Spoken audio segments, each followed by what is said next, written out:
টাকা বেতনের চাকরি করে বিয়ে করতে ইচ্ছুক, দেনমোহর কত টাকা হওয়া উচিত? এটা তো ছেলে বলতে পারবে কত টাকা তার দেনমোহর হওয়া উচিত। এটা তো ব্যক্তির সামর্থ্যের উপর নির্ভর করে। 10,000 টাকা বেতন হলে তার মোহর কত হবে সেটা আমি কিভাবে ঠিক করে দিই? হতে পারে এর বাইরে তার আরো টাকা আছে, অ্যাসেট আছে, থাকতে পারে না? তো মোহরটা তো নির্ভর করে ব্যক্তির সামর্থ্যের উপরে। শুধু বেতন দিয়েই যে মোহর ধার্য হয় তা না। যদি তার অন্য কোনো অ্যাসেট খুব বেশি না থাকে, এই টাকাই তার একমাত্র টাকা, তাহলে এই টাকা থেকে তার মোহর দেওয়ার মতো কত টাকা আছে সেটা ব্যক্তির উপরে ভ্যারি করে। কারো 10,000 টাকার মধ্যে 5,000 করে মাসে থেকে যায়, কারো 10,000 টাকা চাকরি বেতন পায় কিন্তু 12,000 টাকা মাসে খরচ হয়, 2,000 টাকা তার ডেমারেজ থাকে। এটা তো ব্যক্তির উপর নির্ভর করে। কিন্তু সামর্থ্যের বাইরে অযৌক্তিক অযাচিত মোহরের ফিগার চাপিয়ে দেওয়া শরীয়ত সমর্থন করে না। এখন ধরুন একজন 10,000 টাকা বেতন পায়, তিনি 2,000 1,000 করে জমাইতে পারেন, এর বেশি জমাইতে পারেন না। ধরুন যদিও 10,000 টাকা দিয়ে আজকাল কি হয়, একজন হাফেজ আলেমের বেতন এত কম কিভাবে চিন্তা করা যায়? একজন দারোয়ানের বেতন, কাজের লোকের বেতন এত কম হয় না। এটা দুর্ভাগ্যজনক বাস্তবতা।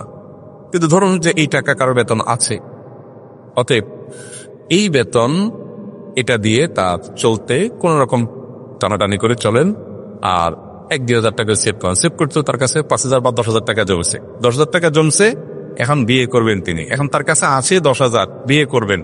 একেবারে যা না হলে নয়, স্ত্রীর জন্য কাপড় চোপড় যেটা একেবারে না হলে নয়, সেটা কিনতেও যদি 5,000 টাকায় হয় ফর এক্সাম্পল, তাহলে বাকি 5,000 টাকা মোহর ধার্য করবে।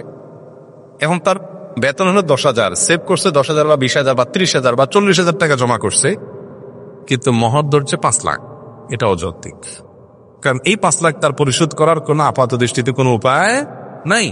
মেয়ের বাবারাও ওই ফিগার দেখে খুশি, 5 লাখ আছে, আরে নগদ কত পাবেন সেই হিসাব কর। এই জন্য এটা নির্ভর করে বা ছেলের সামর্থ্যের উপরে, তার কাছে যে টাকা দেওয়ার মতো আছে এটাই মোহর হবে। আমাদের দেশে মোহরটা বাকি হওয়াটাই হলো বাই ডিফল্ট। বাই ডিফল্ট হয়ে গেছে কি বাকি হওয়া। মোহর বাকি হতে পারে কিন্তু নগদ দেওয়াটা হলো বাই ডিফল্ট।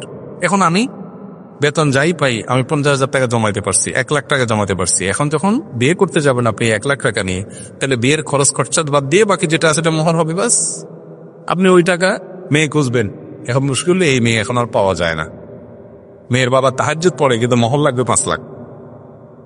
মেয়ের বাবা সবই ঠিক আছে কিন্তু মোহর 3 লাখের নিচে রাজি না। তো মেয়ের বাবাদেরও আল্লাহর কাছে জবাবদিহিতা আছে। বিয়েকে কঠিন করলে জেনা সহজ হবে, যুবকদের যুবতীদের মেয়েদের চরিত্র নষ্ট হবে। অতএব এ ব্যাপারে মেয়ের বাবাদের আরো সহজ করার মানসিকতা রাখতে হবে।